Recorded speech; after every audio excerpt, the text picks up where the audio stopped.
Sunt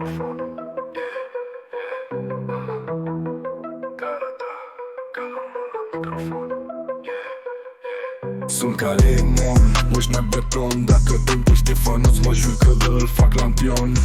Mă joc stand-off, live pe TikTok, bere non-stop. Dacă nu sunt alcoolul, mă sufoc. Emunule, am să te prind și când te văd față în față, am să te despic. Ești un țepar, un boschetar. Să moară mama de nu zici că ești aeroplan. Sunt mult prea fin, nu te rețin, dar dacă nu-mi dai tap, am să te prind. Nevastă mea, bag pula în ea, nu mai scoate vreo vorbă, spăr monitorul cu ea.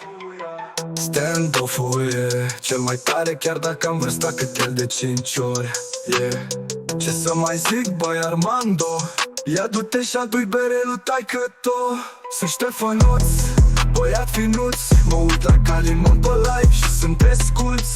Băi Ioșura, nu comenta, nu mă fă că poate-i dau mesaj lui mai gheta.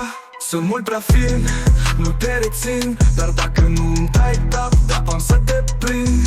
Nevastă mea, bag pula în ea, dă mai scoate vreo vorbă, spăr monitorul cu ea.